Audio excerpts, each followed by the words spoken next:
Hello, and welcome to the Daily Rings of Power podcast, your daily dose of the latest news, rumours, and speculation about the Lord of the Rings, the Rings of Power. The day is Saturday, September 3rd, and I'm your host, Harry. I hope you're having a wonderful morning, afternoon, or evening, wherever you are in the world. We are finally here. The first 2 episodes of the Rings of Power have been released. There is no more waiting to endure, no more speculating. It is finally here. I released my spoiler-free review on Wednesday evening, and now I've had the chance to watch these episodes a couple more times, I wanted to give you my full spoiler review. This won't be an in-depth scene-by-scene breakdown, rather I'll be covering the overarching story arcs, talking about my favourite elements, and also discussing some interesting details I picked up on.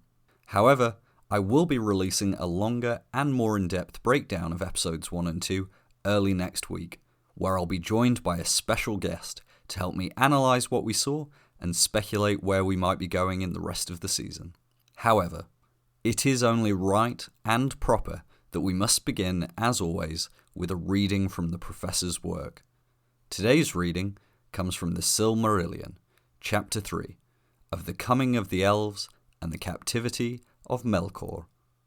Then Varda went forth from the council, and she looked out from the height of Taniquetel, and beheld the darkness of Middle-earth beneath the innumerable stars, faint and far. Then she began a great labour, greatest of all the works of the Valar since their coming into Arda. She took the silver dews from the vats of Telperion, and therewith she made new stars, and brighter against the coming of the firstborn. Wherefore she whose name out of the deeps of time and the labours of Ea was Tintale, the kindler, was called after by the elves Elentari, queen of the stars. Carnil and Luinil, Neinar and Lumbar, Alcarinque and Elamire, she wrought in that time, and many other of the ancient stars she gathered together and set as signs in the heavens of Arda. Wilwarin, Telumendil, Soronume, and Anarima, and Menelmaekar with his shining belt, that forebodes the last battle that shall be at the end of days. And high in the north, as a challenge to Melkor, she set the crown of 7 mighty stars to swing. Valakirka, the sickle of the Valar, and a sign of doom. It is told that even as Varda ended her labours, and they were long, when first Menelmaekar strode up the sky, and the blue fire of Helluin flickered in the mists above the borders of the world. In that hour, the children of the earth awoke, the firstborn of Ilúvatar. By the starlit mere of Cuiviénen, water of awakening, they rose from the sleep of Ilúvatar. And while they dwelt yet silent by Cuiviénen, their eyes beheld first of all things the stars of heaven. Therefore they have ever loved the starlight, and have revered Varda Elentari above all the Valar. I thought it fitting to begin today's episode with a passage about the awakening of the elves and the importance of light, and above all other, starlight, a theme that will guide us through these episodes and no doubt the rest of the season. Now, as I said, we won't go scene by scene. We'll start by talking about the prologue, and then we'll focus on the major character arcs and regions. We'll cover Galadriel's journey, Elrond and the dwarves, the Southlands, and the Harfoots and the Stranger. Let's start at the beginning. The prologue for me was wonderfully done. I've heard complaints that it should have showed more of the First Age, or explained more of the nuances of the war with Morgoth, the Silmarils, and how the war ended, but for me that would have been an error. I know we have listeners who haven't read the Silmarillion, and neither will the vast majority of viewers. Trying to explain that long and at times convoluted history would have felt like a very tiring exposition dump, while still likely failing to adequately explain all the nuances. As one of my good friends on Twitter said, if someone asks you to briefly explain the Silmarillion, just say no. For me, the show's approach to the prologue was the smart choice, by not focusing on the details of the history, but instead giving the viewers an introduction to the wider themes and stakes that the show would be exploring. And best of all, it did it by introducing us to one of our main characters for the series. The opening conversation between Galadriel and her eldest brother Finrod immediately hooked me, At its core, this conversation was about Galadriel's struggle, how to follow the light and do the right thing, while still battling the darkness in the world, and later the darkness within her. It'll be a key theme for Galadriel throughout this season, and I really like that we started off with that at the centre of the show. We'll return to these themes later, but a show that has the guts to lead with themes over plot and exposition will always win points from me. Now, this isn't to say the prologue wasn't epic and stunning in its own right. Everything from the opening shots of Valinor to the murder of the two trees and the darkening of Valinor were incredible. The way all light and colour had been drained from the land was haunting, and as my good friend Watch Party Lord of the Rings said on Twitter, the only thing missing for me was the wailing of the elves across the dark land, a line that has always haunted me from the Silmarillion. As you've all probably guessed by now, the moment I described in my spoiler-free review of the episode, where I gasped out loud in the cinema, was indeed the shot of eagles and dragons fighting.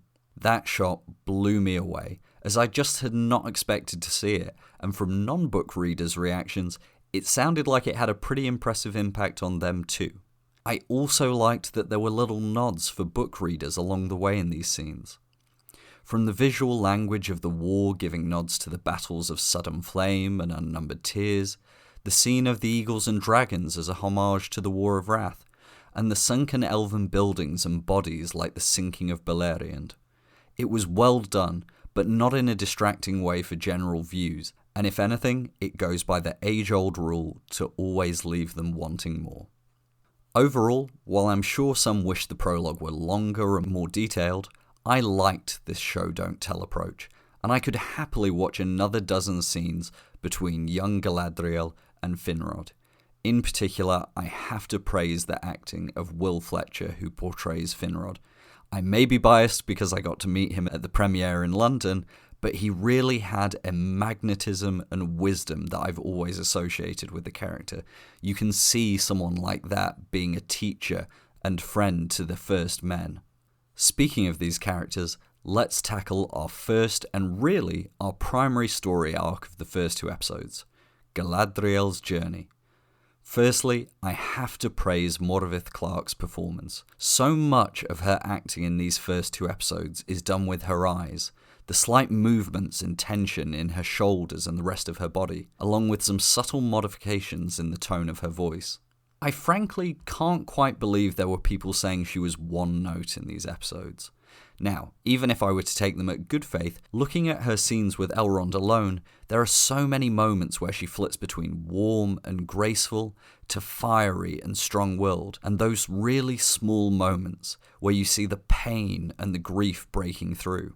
And that last part is really what I want to focus on in today's episode. I said months ago that people were misreading the dialogue from the Comic-Con trailer when they thought she was talking down to Elrond about having not seen what she has seen. As I said at the time, what is driving Galadriel here is all the trauma and loss she's burdened with, and combining that with her desire to avenge her brother, it is this fear of losing anyone else that's driving her to make sure she's stamped out evil once and for all. Meanwhile, Elrond, who has lost all his family at this point, fears the same outcome, but through her actions, through her desire to keep fighting. It was best summed up for me when he asked, "Will you lead more elves to die in far-off lands? How many more statues would you add to this path?" In short, the two of these characters both fear the same outcome, but Elrond, much like Gil-galad in a later scene, believes that if Galadriel continues this fight, it will only end with more of his kindred and friends dead. However, when understanding Galadriel's perspective, the most telling moment for me was during her conversation with Elrond, when he was trying to convince her to go to Valinor, and he tells her that only there will she be healed. She responds with one of my favourite passages of dialogue. "You say I have won victory over all the horrors of Middle-earth, yet you would leave them alive in me, to take with me, undying, unchanging, unbreaking, into the land of winterless spring?" You can see in Galadriel's eyes in this moment that this isn't just pride or a need for vengeance. It's a fear of despair and unending pain. I've been saying for a while now that the show is making a masterful choice if it chooses to explore the trauma and grief that these immortal beings live with, and I'm so glad to see it come to fruition on screen. As has been said by the cast during interviews, at the heart of the elven dilemma in the Second Age is how they can find hope after enduring so much loss. How can they find a way to preserve the light of their youth in a Middle-earth that is fading? And Galadriel's story arc is going to be about just that. I also love that despite Galadriel insisting she is not conflicted, her actions speak much louder. She does at first listen to Elrond's counsel and accept Gil-galad's gift, but by the time she reaches Valinor, she knows she cannot abandon Middle-earth, or her need to go into darkness to touch the light. This is why the prologue scenes with her and Finrod are such a stroke of excellent writing in my opinion. Galadriel is prideful and arrogant, as many of the elves of the First Age are, but she also is fighting to restore the light and banish the darkness. Now that doesn't mean she's always going to make the right choices, but I'm so excited to see where her journey takes her and how she learns to deal with that pain inside her.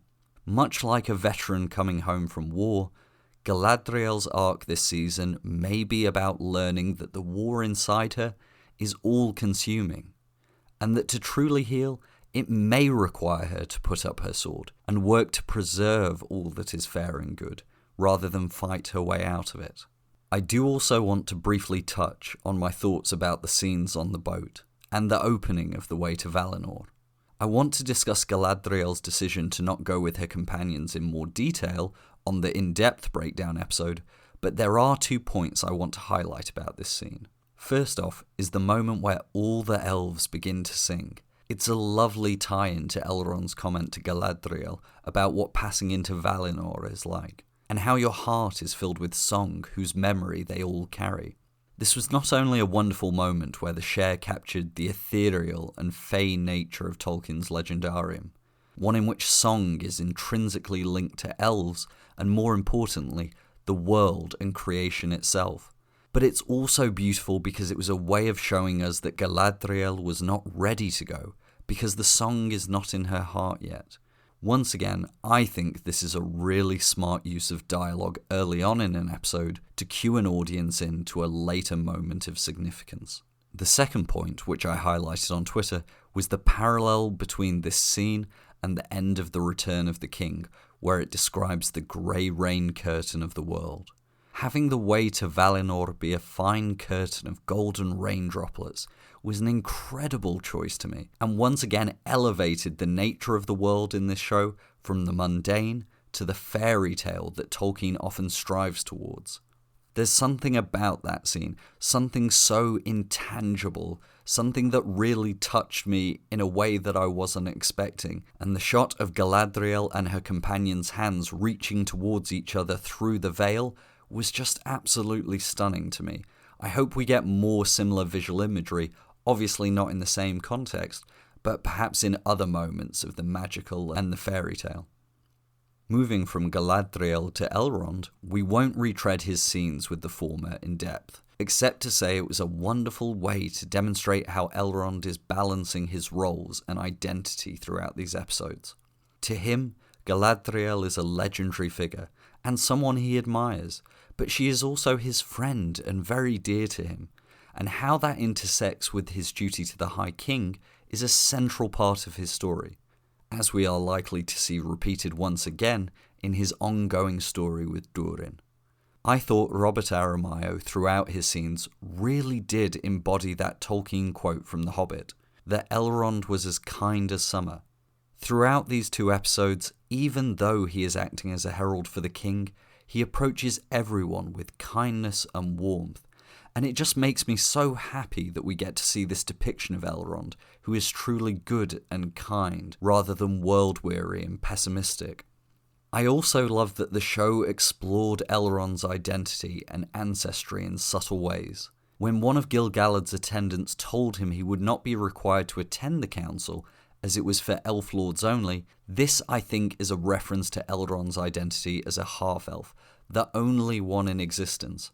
As Aramayo said in an interview, he is counted among the elves, but that doesn't make him wholly one of them. While this might be an area of the lore where the show is taking a new interpretive approach, I like that it adds depth to the culture and complexity to Elrond's place among elven society. Later, we get a line from Elrond saying he had appreciated Celebrimbor's work since he was a child, which I took to be a reference to the fact that he was raised in part by Celebrimbor's uncles. Now, if you haven't read the Silmarillion or Tolkien's other works, that's a story we don't quite have time to get into in this podcast, but at some point in the future, I'd be happy to do a breakdown of some of the more lore-heavy elements of the show. Adding this to all the details in his costuming, for me, the show is doing a wonderful job establishing Elrond's background while also showing us where he is at the moment. A herald for the king, balancing the internal politics of Lindon with relations with Celebrimbor in Eregion and the dwarves of Khazad-dûm. And that's where I want to focus most of my time today for Elrond. His interactions with the dwarves. But we have to take a brief pause to talk about the wonderful scene with my main guy, my favourite elven smith with a tragic fate, Celebrimbor. I have been on the record for months saying that Charles Edwards was going to nail the role of Celebrimbor, and I'm so glad to have been proven right. In that one single scene with Elrond in Eregion, we got everything I wanted. His pride and ambition mixed with the shadow of his grandfather's legacy and his plans for the future. It obviously works to set up the central plot point of the show, the future forging of the Rings of Power, but more than that, it lays the groundwork for the viewers of why the elves fall for Sauron's deception, because they genuinely do want to make great works that will heal and preserve their realms in Middle-earth. I can't wait till we get more scenes with Celebrimbor, and I am intrigued by the fact he wants to complete this new forge by spring. There have been some interesting theories going around about what that line means, but I'll save speculation on that for our in-depth breakdown episode next week. Moving to Elrond's time in Khazad-dûm, I have to say that I thought these scenes were probably my favourite across the whole 2 episodes. Everything from the awe-inspiring depiction of the Dwarven realm at its height, to the tremendous details on all the dwarvish costumes, and the makeup, the flecks of golden dust in their beards and on their clothing, it all just blew me away. But what really put these scenes at the top of the pile for me were the interactions between Elrond and Durin, as well as Disa. Owain Arthur really delivered a powerhouse of a performance. The scene between Durin and Elrond on the lift was perfect from beginning to end. The pent-up fury of Durin giving way to the outpouring of emotion and hurt for being abandoned by his friend for so many years really got to me and brought tears to my eyes. Not only was it an incredibly emotional scene, it also got to the core of what all 5 seasons of the Rings of Power will be about. The philosophical difference and conflict between those beings who are functionally immortal versus those whose time is finite and live with the fear of death and of time running out. I really can't say it enough, but this scene for me is exactly the kind of thing I want more of from the show, and hats off to both these actors for capturing the emotion perfectly. The scenes between these two and Disa were also standouts for me. I instantly bought into Durin and Disa's relationship, and the way they counterbalance one another. Not only that, but the way Disa was able to help mend the rift between Durin and Elrond, using the example of the tree to show their bond of friendship and love between them. It was a brilliant line from Elrond about where there is love, it is never truly dark.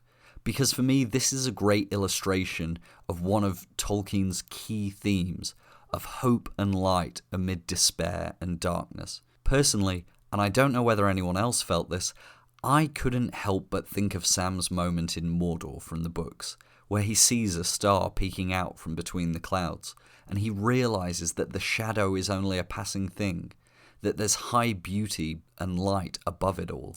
I also think it's very interesting what they're setting up. What I suspect is a conflict between rulers. Durin's father, the king, is clearly wary of working with or trusting the elves. And as we've seen from promotional footage, Gil-galad is going to want Elrond to put his loyalty to his people above his friendship with Durin. The ability of different races and people to overcome their differences and unite against a common threat will be a key through line of this series. I'm very interested to see how the rest of Elrond's time in Khazad-dûm plays out. Moving on to the Southlands, this was a plotline that I wasn't quite sure what to expect going in. But now that we've had 2 episodes there, the purpose is clear. This is going to be ground zero for us, the audience, in terms of seeing the rise of evil and its impact on the people of Middle-earth. It's very interesting to see the dynamic between the elves who reside in an almost supervisory capacity within the region and the humans who are simply trying to live their lives in whatever way seems best. It was also nice to see that elvish attitudes towards the village were not a monolith, the Watchwardens seemingly having already an inability to separate these humans from their history, while Arondir tries to connect with them on a personal level and see them as individuals with free will to shape their future. It's important that we don't lose these individual nuances among these cultures, because otherwise we get reduced to simplistic observations of the way Middle-earth works.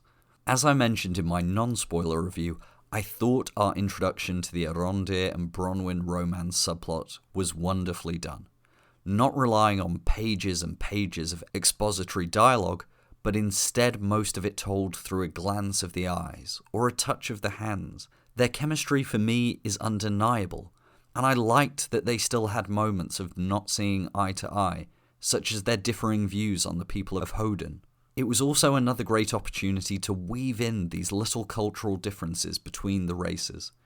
Bronwyn handing Arondir the Alpharin seeds as a token of love, and then his slightly delightful horror at the thought of someone crushing the seeds. In that one tiny moment, you see Arondir's elvish love for nature in parallel to Bronwyn's practical approach to being a healer for her people. Again, it allows the audience to see these fundamental separation points between the races. I also found it interesting that Arondir referenced the nature of elvish healing through their artificers, and saying that beauty has great power to heal the soul. I have to wonder if this may end up tying back to Galadriel's own story, whose soul, I think we can all agree, could clearly do with some healing. However, the main overarching plot point here was the discovery of the return of evil, and the orcs themselves. I've said it on Twitter, but you could really see the value of having a director like J.A. Bayona for these scenes, drawing upon his strong horror pedigree, with echoes of the work of his mentor Guillermo del Toro. Both the scene of the orc in Bronwyn's home and Arondir struggling through the tunnels were chilling to watch, with the latter reminding me of films that really play on claustrophobia like The Descent. I can now completely see why the showrunners wanted to bring orcs back down to the ground level for the show, rather than relying on hordes of them, because it reminds the viewer of what facing down one of these creatures would actually be like. It grounds us in that world.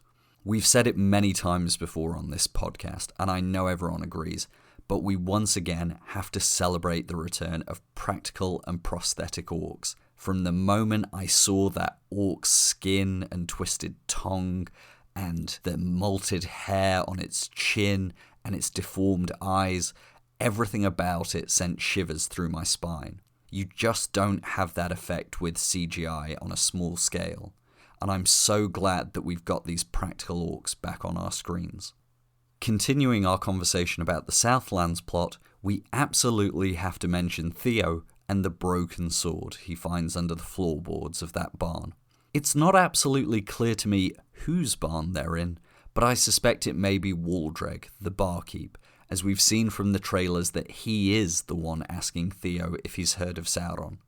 That sword has had the fandom theorising and speculating since February, when it was first teased on the character posters.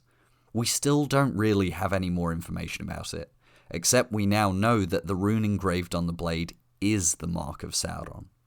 I suspect this mystery will persist for at least another few episodes before we get any answer. But we can safely say it is an evil relic, and you do have to wonder whether the orcs and other evil players that we haven't seen yet may be drawn to its power. I also found the scene where Theo's blood was drawn to the blade absolutely fascinating. As I said on Twitter, it reminds me of the legendary and also cursed blade Gurthang, which famously has the desire to drink blood. For people who haven't read the Silmarillion, don't worry too much about this. I don't think it would make any sense for this blade to be the same one from the book, but I believe it's worth considering the importance of blood to ritualistic magic, which may more likely be the connection we should be keeping an eye on. As Celebrimbor says in episode 2, true creation requires sacrifice. And I get the feeling that we're going to see a lot more sacrifice and a lot more creation down the line. I will say that the Southland story did raise one eyebrow for me. Not in terms of the central plot, but one minor point that I wasn't really a fan of. This was the idea that the elves of Ostirith are under the command of and taking orders from Gil-galad. It doesn't make much sense to me. For those who may not be familiar with the internal elf politics of the Second Age, while Gil-galad is the High King of the Noldor in Lindon, he has no dominion over the woodland elves who live east of the Misty Mountains. And I do hope the show is not planning to completely excise the role of Orifer and the Sylvan Elves. I may just be jumping the gun here, and we may get an explanation for this later down the line, so we'll have to wait and see. But it would be a shame not to have the woodland elves play a role in this show, given their importance at the end of the Second Age in the Battle of the Last Alliance, and their role moving into the Third Age. Finally, I'll say that I love the little breadcrumbs laid for us about the nature of evil spreading through the very earth of the Southlands. Poisoned grass and fissures breaking apart villages are a great way to clue in audience to the fact that evil is not just manifest in dark lords and orcs and hideous creatures, it also perforates the soil beneath our characters' feet. Something we saw with the corruption spreading through the golden leaf that Gil-galad examines in Lindon. Given we also know that the area called the Southlands in this show is the area that will later become Mordor, I'm sure you clever listeners can already start to piece together what these earthquakes and fissures are hinting at. We may be seeing some volcanic action before the end of the season. Finally, I'm going to finish today's episode talking about the Harfoot storyline, but we'll mostly be focusing on Nori and Poppy's interaction with the stranger. Now, that's not to say I didn't love everything else about the Harfoots. I found them charming and endearing, with that real sense of a unique culture that I believed in and appreciated. I'm also intrigued by the book that Lenny Henry's Sadok Burrows is poring over, seemingly containing prophetic images and runes. I do wonder if we'll find out the origins of these books and scrolls.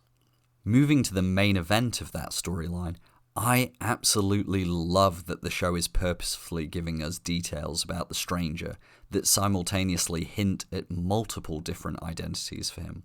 From his actions to the musical theme that Bear McCreary has masterfully assembled, I've seen so many people online come away from his scenes with conclusions at either end of the scale. Is he good? Is he bad? Is he Sauron? Is he a wizard? Is he Gandalf? Is he an original character? Who knows? Personally, I still think it's too early to tell exactly who he's going to be. But I do want to touch on some of the details which I think are most interesting.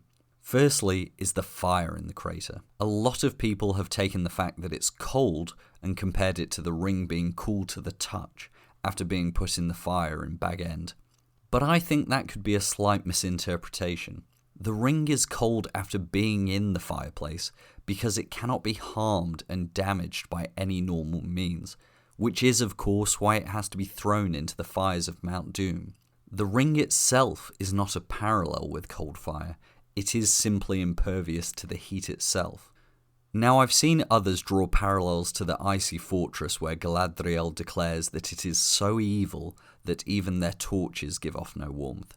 I think this one is a slightly more plausible comparison, but again it misses the mark for me, because it is the evil aura of the fortress that is quenching the heat, and as we saw at the anvil, that itself was boiling hot to the touch. So it's not like the show is trying to tell us that evil always gives off a cold fire.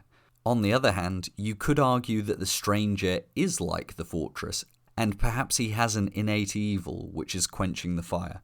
However, that seems a tad convoluted, given it is fire from his own meteor. Also, it would slightly counteract the canon, which is that Sauron's evil is a burning heat, as we sadly know that one of our main characters is going to meet a grisly fate towards the end of this show, from the very scorching heat of Sauron's own hands. On a similar note, the stranger's brief dialogue can be read in two different ways. He repeats the Quenya words manna and ure, the latter of which means heat. Now the former many have interpreted to mean blessed, but in the subtitles there is no accent on the first A of manna, which means the word would translate instead to what. Now this could be a subtitle error, but given the subtitle hasn't been updated in the last 2 days since the show's release, I'm not quite sure what to make of it. Blessed Fire has naturally got people thinking about Gandalf's line in Moria that he's a servant of the secret fire. For non-book readers, it's important to point out Gandalf there is referencing Ilúvatar's flame imperishable, which is the concept that is at the heart of all creation in Arda. However, if he is saying what heat, or perhaps saying those words separately, then he could be searching for some source of great fire or heat. That may point people towards him being something more sinister, but again, I just think it's too early to tell.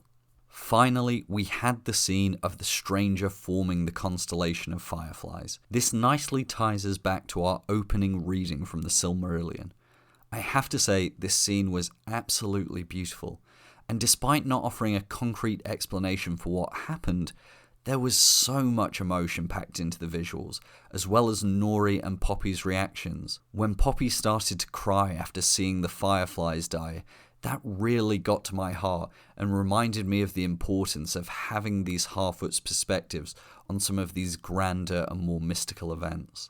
The constellation itself doesn't seem to match with any that were described by Tolkien.